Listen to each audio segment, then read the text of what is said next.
Merci beaucoup, Erin. Alors, bonjour à vous tous et toutes. Mon nom, c'est Elke Steinwender. Comme Erin a dit, je suis présidente fondatrice de Maïeutique. Et aujourd'hui, on va avoir tout un autre registre de webinaires. Donc, le titre, c'est Dirigez-vous votre entreprise ou est-ce qu'elle vous dirige? Alors, on va passer à travers, avec l'ordre du jour, une introduction un petit peu qui est maïeutique dans l'idée pour vous aider à mettre en contexte la suite des choses, l'histoire qui a créé. Donc, ça va être vraiment un genre de storytelling autour des 6 apprentissages que j'ai eus vis-à-vis un accident assez grave et les pistes de réflexion que je vais vous apporter va être autour de votre rôle en tant que dirigeant, dirigeante, les pièges à l'indispensabilité, les dynamiques de la surresponsabilisation, puis les leviers que vous avez en vous pour transformer un peu votre leadership et votre façon de faire. Donc, ça va être après ça une période de questions comme Erin l'a mentionné. Euh, donc, introduction, qui est maïeutique? Et c'est quand même important à voir parce que ça met le contexte pour ce que vous allez voir par la suite. Donc, maïeutique, on est une firme de marketing stratégique et d'impartition en marketing. Donc, on devient le département marketing pour nos clients.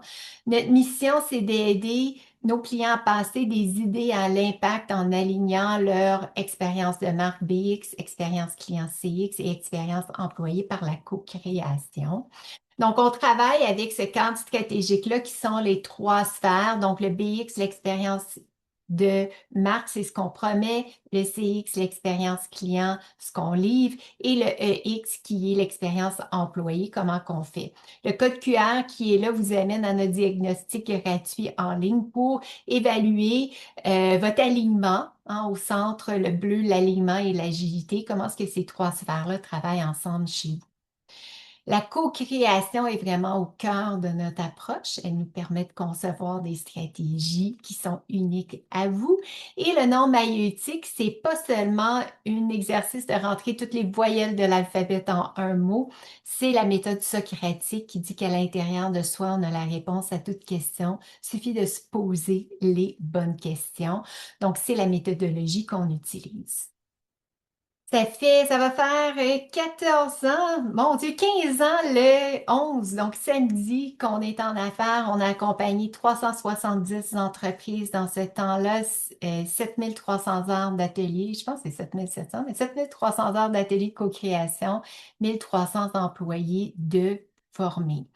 Donc ça vous met un contexte au niveau de la taille de l'entreprise, qu'est-ce qu'on a fait à travers les années et mon rôle de dirigeante à travers tout ça. Donc on passe à la prochaine étape qui est la cœur de notre rencontre aujourd'hui, qui est l'histoire. Et notre histoire, ben, elle débute mercredi le 7 février 2024. C'était, comme vous pouvez voir par l'image, j'ai pris ça en montant, en remontant le chairlift. C'est une super belle journée, conditions parfaites de ski et je suis sur la montée en pensant, My God, c'est mon mercredi matin, je suis donc chanceuse de pouvoir faire ça.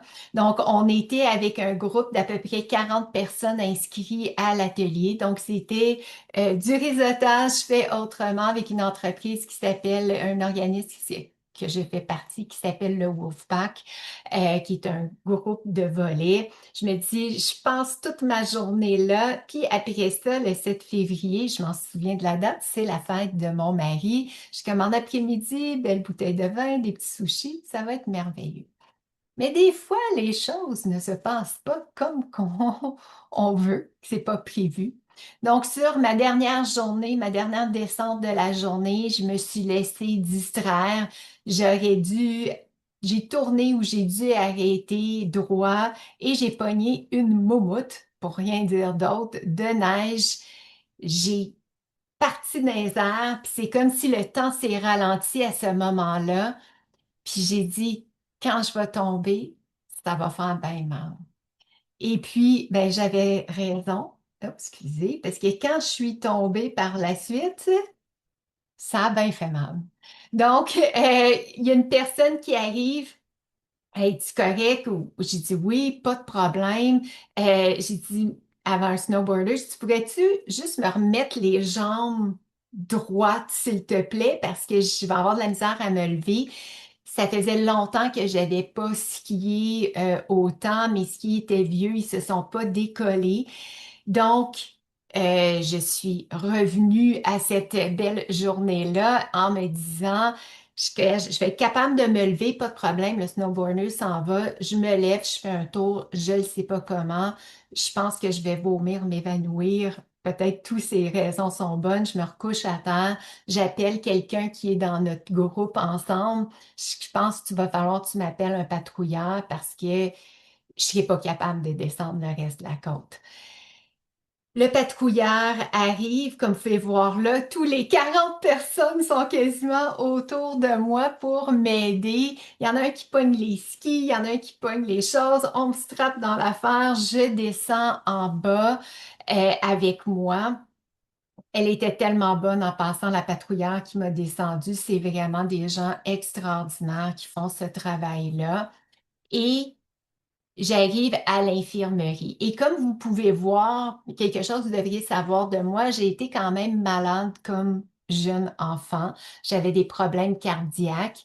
J'ai été à l'hôpital souvent. Puis mon mécanisme d'adaptation, comme vous pouvez prendre par la première photo qui est là, c'est que fais semblant que rien va mal. Quand tu fais semblant que tout va bien, les parents, les gens autour de toi, les infirmiers, les docteurs te donnent plus de liberté pour faire ce que tu veux et sortir de l'hôpital. Puis en tant qu'enfant, ça ne tente pas de rester là. Donc moi, là, j'étais game on dans ce volet-là et je me disais, je peux bouger mes jambes. Comme vous voyez, j'étais pliée, j'étais capable de bouger, je me suis juste fait mal sonner. Euh, et j'ai dit, je vais rentrer chez moi en voiture. J'essaie de me lever, je m'évanouis quasiment, je me rassois. J'ai dit, bon, ben, je vais appeler mon mari, Philippe. J'ai dit, j'ai fait une petite chute, est-ce que tu pourrais venir me chercher? Il est à Laval, je suis à Orford. Il y a des gens, Sébastien, qui m'aident à me porter dans mon auto. Il y a une autre personne qui m'amène qui reconduit mon auto au chalet de Sébastien qui est là. J'attends mon mari pendant 2 heures, je placote avec eux. Il faut que j'aille faire pipi, mais eux, ils s'en vont après un 5 à 7 qui était avec cet événement-là. J'attends qu'ils partent parce que je veux pas qu'ils voient que quand je vais me lever, il va falloir que je me traîne pour aller aux toilettes parce que je sais que je suis pas capable de marcher. Là, il y a une logique qui se dit, ben voyons donc, ça fait pas de sens ton affaire, mais gars, on est ce qui on est. Euh, et la prochaine volet, c'est que mon mari vient me chercher. On fait les 2 heures et demie de route à moitié assis, à moitié couché. Je dis à Philippe, je suis pas capable d'aller à l'hôpital puis attendre 6 heures debout. Là, je t'offrirai pas à Ron. On revient à la maison. Je m'évanouis 2 fois à la maison. On repart en auto. On va à l'hôpital Lakeshore et par miracle, il y a personne dans la salle d'attente. Et puis, j'arrive là, la dame me regarde, elle dit sur une tu sais, échelle de 1 à 10, vous êtes rendu où avec les défis, tu sais, la douleur? Je dis, ben, je suis à 9,5, je suis très calme. Je suis à 9,5, je vais me rendre à 10 dans à peu près 10 minutes, soit que je vais m'évanouir ou je vais vomir, mais c'est un des deux. Fait que là, elle regarde que je suis aussi calme que je vous parle là. Elle dit, OK. Elle me couche et j'ai une jambe qui est plus longue que l'autre. Donc, quand elle regarde ces deux jambes-là, elle dit, je suis peut-être pas Superman, là, mais je peux vous dire que quand c'est comme ça, c'est une cassure, c'est quelque chose de grave. Je la vois changer d'allure. Elle commence en mode urgence, elle me déshabille, il y a 2 personnes qui viennent, je t'en chose, elle me met en volet, je rentre directement à l'urgence dans tous les volets, je vois un docteur, je fais des rayons X et plein, plein, plein d'autres choses. Tout ça pour arriver à dire que, et le docteur est très content de me dire, ben, c'est bien que vous n'avez pas mangé depuis, je sais pas combien de temps parce que peut-être va falloir qu'on parte en opération. J'attends juste la confirmation de l'orthopédiste qui est présentement dans un autre chirurgie en ce moment. Le chirurgien vient me voir, on n'aura pas miracle, besoin de faire la chirurgie, mais la seule chose qui est à faire, c'est pas bouger pendant 2 à 3 mois. Pas d'attelle, pas rien, faut juste pas que tu bouges. Alors, entrepreneur, hein, vous avez vu, 362 employés, on a une business à rouler, bouge pas, elle que pendant 3 mois de temps. Et c'est ça que je vais vous partager aujourd'hui. La ligne de temps va être un peu décousue, mais qu'est-ce que j'ai appris? Qu'est-ce que j'ai reconnu de moi? Et ce que je vous souhaite aujourd'hui, c'est qu'est-ce que vous pouvez en tirer pour revoir un petit peu vos comportements types que vous avez pour vous remettre en question. Donc, c'est quoi les 6 apprentissages que je vais vous partager aujourd'hui? J'ai essayé, c'est très honnête, qu'est-ce que je vous dis? Je me mets en mode vulnérable parce que j'espère que d'autres personnes vont apprendre quelque chose moins à la dure que moi j'ai dû l'apprendre. Alors, on y va. Le premier apprentissage est de voir les choses telles qu'ils sont. Là, vous avez vu un petit peu le type de personnalité que j'ai, là. C'était pour ça que je vous ai parlé de ça. Et je vous avais dit, c'était mercredi que c'est arrivé. Le vendredi, j'avais un événement où on avait une cinquantaine de personnes. Patrick, notre conférencier de Maïotique France, venait de la France faire une conférence. Je faisais le mot d'ouverture et tout le long dans l'auto, je disais à Philippe, je dis, ben là, vendredi, il faut que j'aille à la conférence. Vendredi, il faut que j'aille à la conférence. Puis il est comme, ben voyons, mon amour, tu n'es même pas capable de faire pipi. Comment tu vas aller à la conférence? Et j'étais tellement dans un mode, ben non, je vais aller à la conférence. Et je m'avais dit, ben, peut-être je ne serai pas capable d'aller à la conférence après une couple d'heures à l'hôpital, puisque le chirurgien m'a dit avec ma cassure, mais j'ai dit, je suis capable de faire une vidéo pour faire l'introduction, la mise en contexte de ce qui est. Je dis l'idée de génie à mon mari, je m'évanouis à cause de la douleur, parce qu'il ne pouvait pas me donner de la morphine parce qu'il fallait que je m'aille en opération. Et je me réveille à un moment donné, puis je leur dis, hey, j'ai mon vidéo, là, peut-être me rouler dans une autre chambre pour que je fasse la vidéo. Et là, mon mari me montre cette merveilleuse photo. Il dit, c'est, hop là. Oh non, vous avez vu, hein, vous voyez la photo qui est à l'écran. Il dit, c'est ça que tu as de l'air, Elke. Puis là, je prends la photo et je dis, oh ma mère. Ben, je peux pas faire une vidéo, clairement. Et à ce moment-là, c'est là qu'on a appelé Michelle et Erin qui a fait l'introduction tantôt. OK, là, les filles, il va falloir qu'on s'organise autrement parce que je pense pas qu'est-ce qui va, que je vais être capable vendredi de faire la conférence ou même lundi de travailler. Ce qui m'a amené ici, tous, et ça, c'est tous des éléments de j'ai brûlé la chandelle aux deux bouts pendant des années et des années. Ce qui m'a amené là, qui a créé mon succès, c'était comme si j'étais capable de voir pour la première chose des choses en face que je ne pouvais plus continuer. On parle de burn-out, c'était comme si moi, je n'étais pas capable de faire un burn-out, fait que la vie m'a amené un accident pour le faire. Et et voilà, fait que c'était un des volets. Et quand j'étais là aussi, une des choses que je pensais, excusez, poussant, hop, voilà, l'image est manquante, mais c'est la traduction de cette cible-là qui dit, nous sommes aussi aveugles que nous voulons l'être, qui est une citation de Maya Angelou.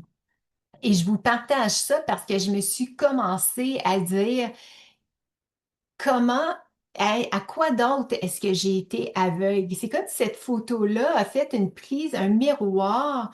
C'est où est-ce qu'elle se situe, cette limite-là entre la poursuite de ses rêves et la folie? Puis c'était quoi toutes les autres opportunités que j'ai manquées parce que je voyais les choses avec une certaine œillère de il faut que. Comment est-ce que d'un point de vue organisationnel, est-ce que je pouvais enlever ces œillères-là qui m'avaient amené après? comme vous avez vu, j'étais à 13 ans d'entrepreneuriat, pour percevoir de nouvelles opportunités, de nouvelles façons de faire. Qu'est-ce que je dois, quelles autres images je devais me faire face à pour briser les schémas qui m'ont soutenu pendant quasiment un 20 ans de carrière. Il y a une autre citation de Wayne Dyer qui dit: Changez la façon dont vous voyez les choses et celle-ci changera. Donc, l'entreprise me menait. J'étais au dépit de mon entreprise et pas elle qui me servait dans ma croissance, dans mon développement, ce qui est quand on part l'idée de ça. Le deuxième apprentissage que j'ai eu après de voir la réalité face à ce qu'elle est et de choisir de voir autrement, c'est vraiment cette notion-là d'émerveillement. J'ai passé 2 mois et demi allongée, pratiquement immobile, à l'exception des pauses toilettes, ce qui ressemblait à un marathon à chaque fois. Je mangeais vite parce que ça faisait trop mal pour le faire et je ne pouvais pas prendre d'opioïdes ou rien parce que ça me donnait des nausées, puis vomir, vous pouvez le comprendre, avec un bassin croissé à 3 endroits, n'était pas une option envisageable. Vous vous souvenez, l'apprentissage numéro 2 était cette notion d'émerveillement. Donc là, il est un beau matin. Ça fait je sais pas combien de semaines que je suis couchée. J'ai mal, je souffre. Puis la seule chose que je peux faire, c'est rester immobile. Je peux pas regarder la télé, je peux pas lire parce que ça me donne des nausées. Je suis littéralement là à regarder mon plafond. Et je m'apitoie sur mon sort. C'est un pity party, comme qu'on dit en anglais. Et là, je décide de méditer. C'est à peu près la seule chose que je peux faire pour contrôler la douleur. Puis au bout d'1 heure, j'entends quelque chose qui me vient: tasse-toi du chemin. Tasse-toi du chemin. C'est la seule chose que j'entends. Et là, j'ai un petit moment d'émerveillement qui m'envahit. La seule chose que j'ai à faire, c'est rien faire. J'ai juste à pas bouger et mon corps va se guérir tout seul. C'est quand même un miracle. Puis c'était comme si j'étais capable un peu de sentir ce pouvoir créateur-là qui était en moi, qui était toujours en moi. Et là, il y a une autre idée qui me vient en tête. Combien d'autres fois est-ce que j'ai mis des bâtons dans mes roues au niveau de la croissance parce que j'avais une idée de ce qui était le chemin au lieu de voir les signes qui se présentaient à moi?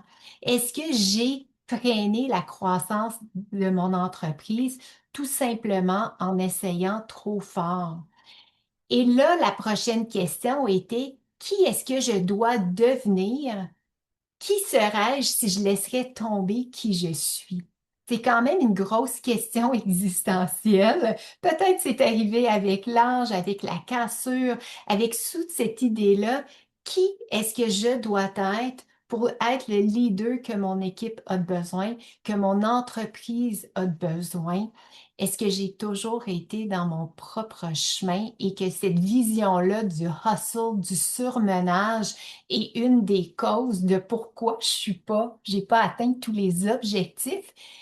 Et la réponse, bien sûr, était oui à cette question-là. Et il y a une citation de Lao Tzu, qui est un philosophe asiatique: Le maître n'accomplit plus en faisant moins et moins jusqu'à temps qu'il accomplit tout en faisant rien. Et qu'est-ce qui arriverait si moi je laisserais tomber cette idée de faire pour être quelque chose d'autre? Qui est-ce que je dois être pour les entreprises? Qu'est-ce qui a été dans mon chemin? Et quand on regarde cette citation-là, moi, je suis quelqu'un qui a toujours été, qui se définissait par faire. Puis là, il faut que je fasse rien. Existentiellement, cette citation-là me confronte beaucoup, beaucoup, beaucoup, beaucoup. Mais en même temps, on a créé dans les 3 mois que j'étais couchée un plus grand chiffre d'affaires mensuel. On a signé plus de contrats dans ces 2 mois-là que quand j'étais là dans les 8 mois précédents.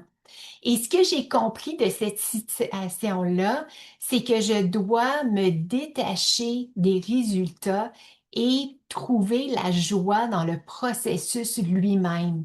Et c'est ça que j'ai réalisé que j'avais perdu, la joie du quotidien, la joie de faire ce chemin-là et que ma posture d'être attachée au résultat impactait, faisait comme un écho à travers tous les autres éléments, autant dans mon équipe que mon entreprise, que mon bien-être et peut-être ma famille.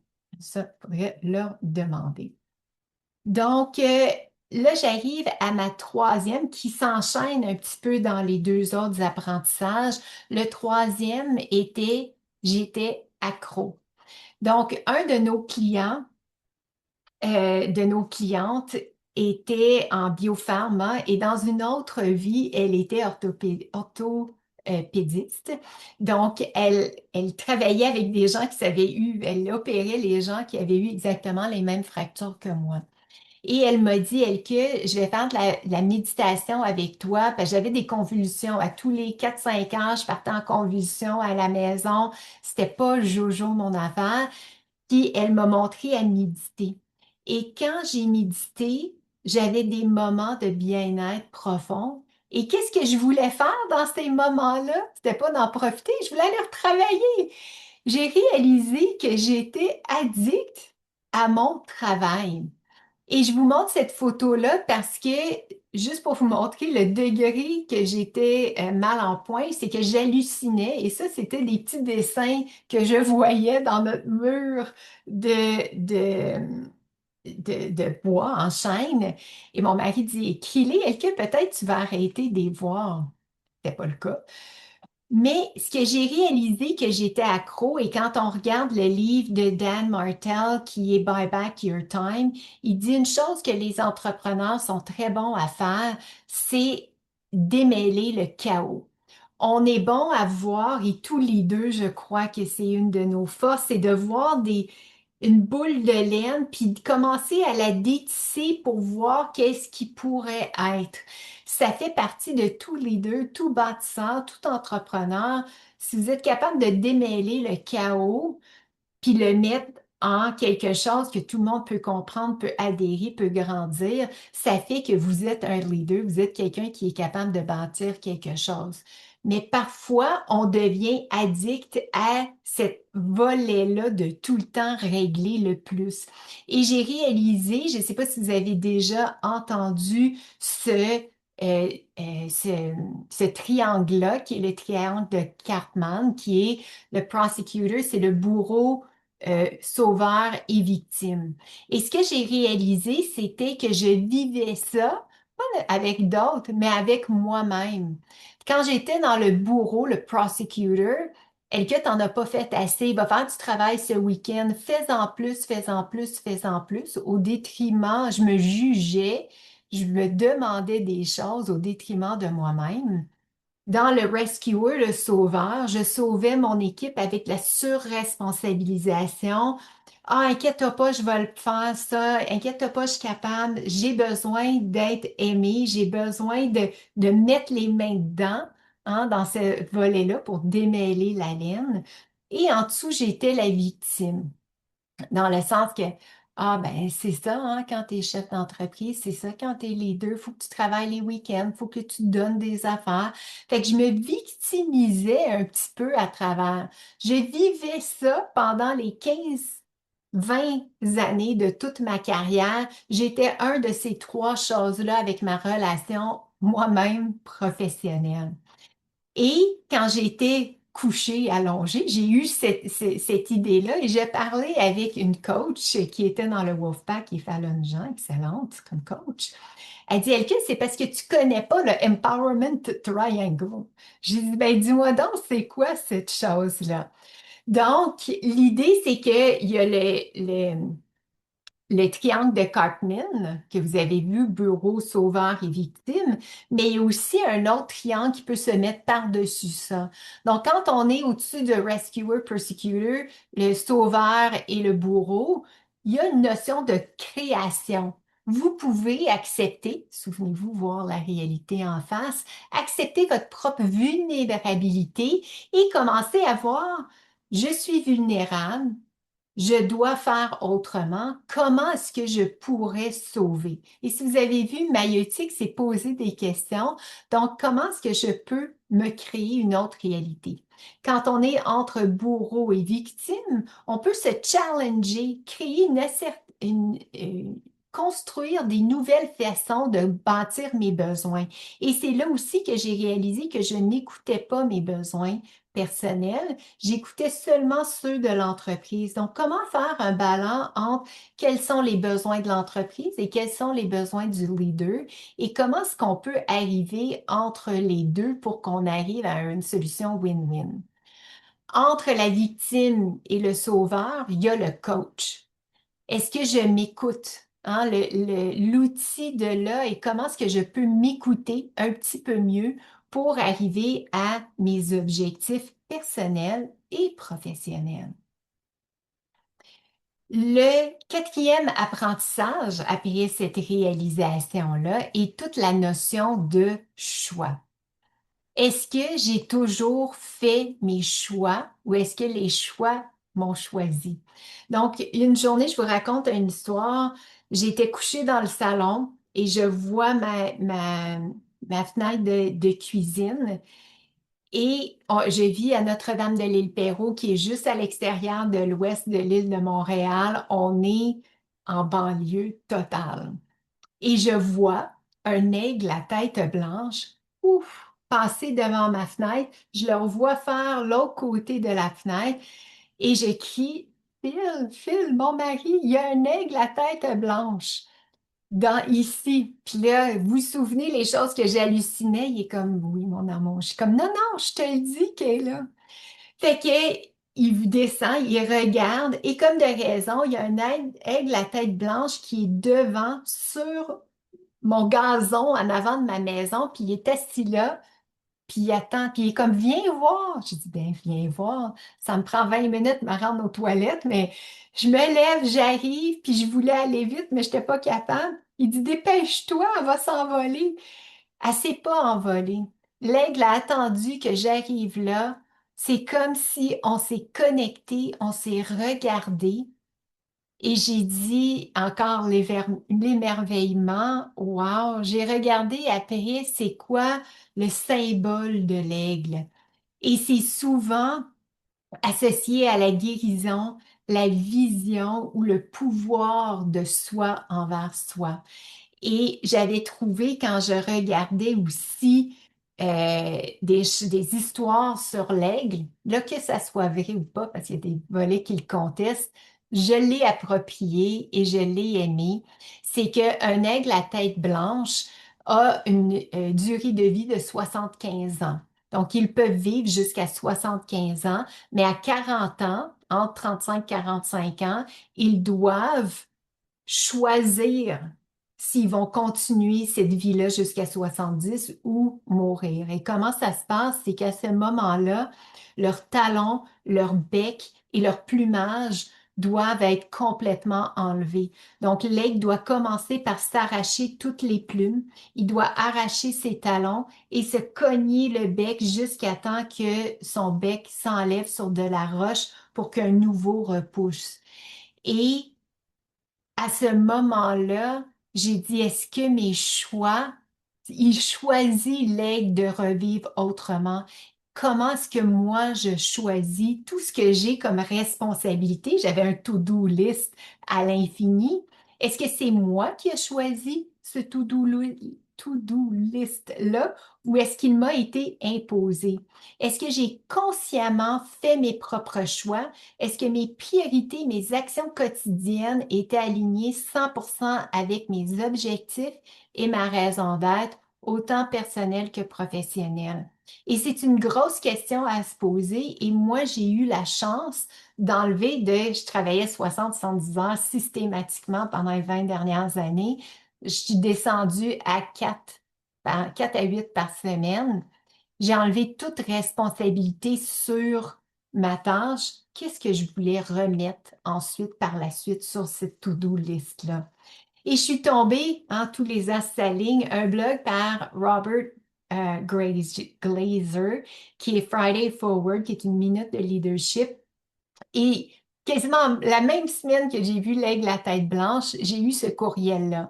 Et c'était la notion de la comptabilité à base zéro. C'est qu'au lieu de refaire un budget à chaque année, tu enlèves tout et qu'est-ce que tu choisis de remettre. Donc, l'outil qu'il avait utilisé, c'était un fichier Excel et on mettra ces fichiers-là, on vous l'enverra avec la rediffusion, le lien de la rediffusion. Vous faites une liste de tous les projets, engagements à court, moyen, long terme, vos relations.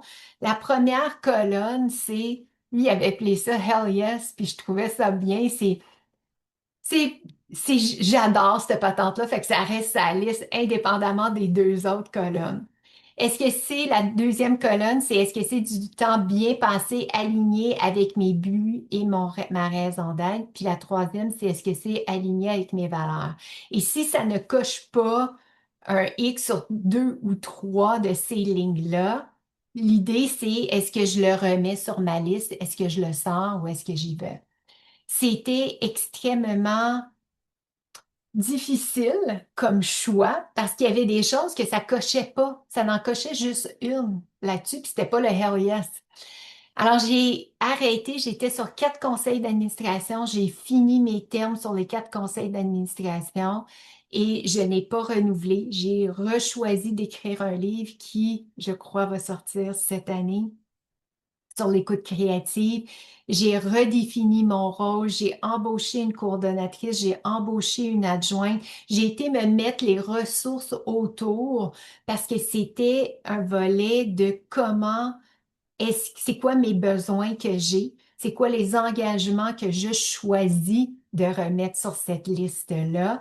Et je vous parle, là, c'est tout le temps un défi pour moi. Hein. Je ne vais pas changer 40 ans de qui je suis avec un 6 mois, là, ça va faire quasiment 2 ans, mais je me repose les questions à tous les jours, à tous les semaines. Je fais un journal de ma journée avec qu'est-ce qui a bien été, qu'est-ce que j'aurais pu faire différent et c'est quoi mes prochaines étapes. Systématiquement, je médite à tous les matins, je revois et je me donne des buffers de retour sur ma semaine, pas sur mon to-do list. Est-ce que je suis alignée? Et ça m'aide tout le temps à revenir, à revenir, à revenir. Le cinquième apprentissage après le choix, c'est la foi. Et je ne parle pas ici de la foi en Dieu ou spirituelle, mais j'ai trouvé cette définition-là que j'ai trouvée absolument parfaite. Et que le doute consiste à croire en quelque chose de négatif qui n'est pas encore arrivé, et la foi consiste à croire en quelque chose de positif qui n'est pas encore arrivé. Et aujourd'hui, je choisis quoi? Donc, dans tous les éléments, est-ce que je suis, mon mindset, il est où? Est-ce qu'il est dans le positif ou est-ce qu'il est dans le doute? Et dès que c'est dans le doute, je me remets dans mon triangle. C'est ça que moi, j'ai remarqué. Dès que je doute mes actions, au lieu d'assumer mes choix que j'ai faits dans l'apprentissage précédent, je me remets dans mon triangle de Cartman. Et quand je suis dans une notion de foi, de croire à quelque chose de positif, je me mets instantanément dans l'autre triangle d'empowerment. Alors, ça aussi, ça faisait partie, surtout au début quand j'ai recommencé à travailler, je regardais, est-ce que je suis en doute ou est-ce que je suis en foi? Est-ce que je fais le triangle? Comment est-ce que je me parle à moi-même à travers tout ça?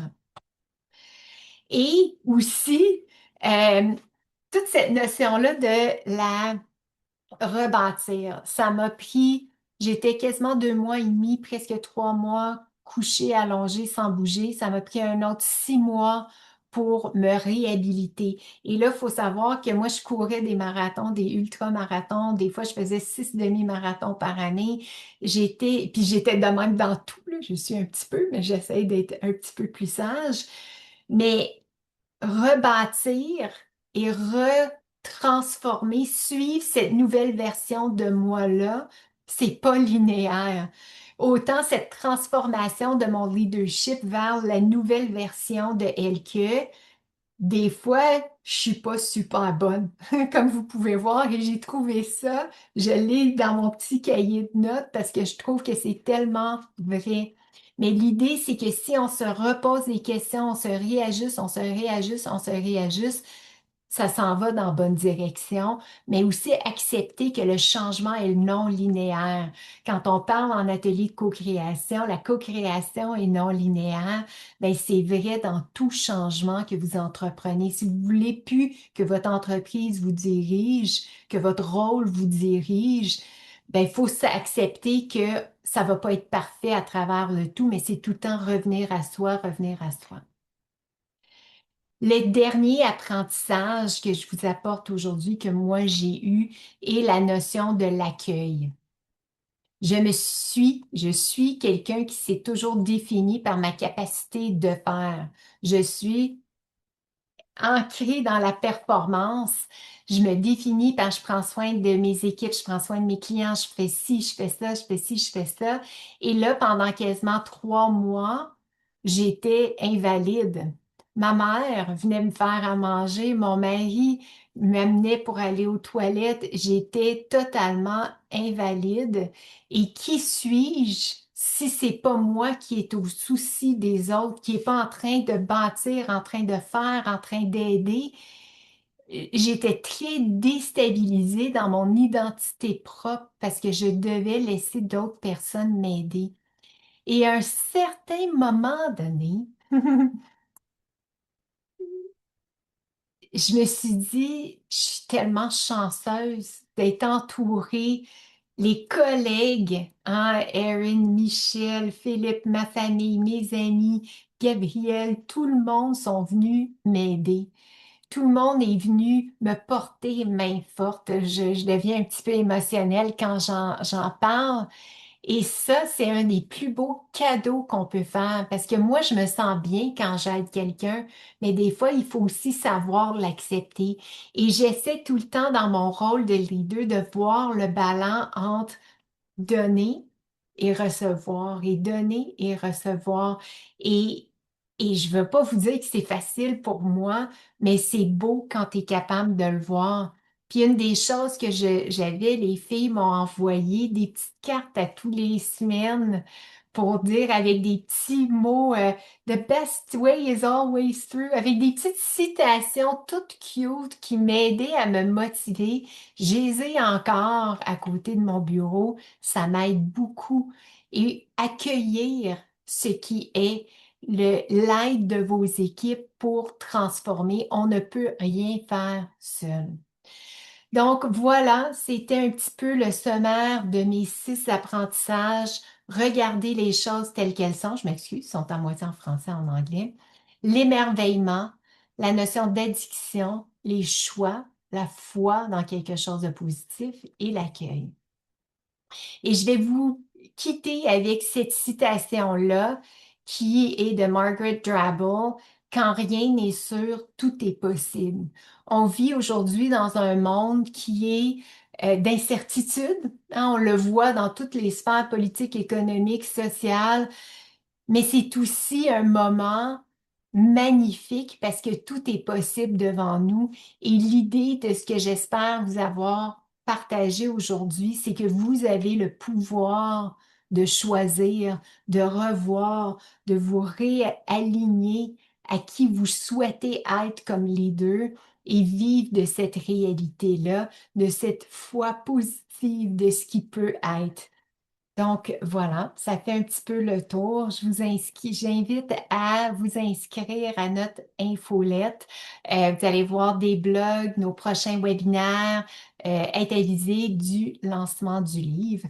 Alors sur ce, je vous dis merci. Je départage mon écran et si il y avait, est-ce qu'il y a des questions, Erin? Si vous avez des questions que vous aimeriez poser, débroussaillage, ça va me faire un grand plaisir de vous écouter.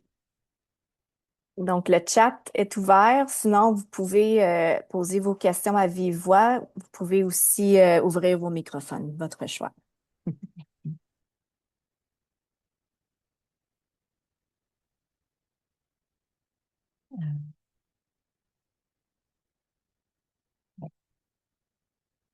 S'il n'y a pas de questions, je vous remercie sincèrement d'avoir pris le temps de vous joindre à nous aujourd'hui, soit en direct ou en rediffusion. Ah, il y a un petit chat qui est là. Un grand merci pour ce partage. Ça me fait un grand plaisir. Merci à vous. J'espère que vous allez en ressortir un petit quelque chose pour vous.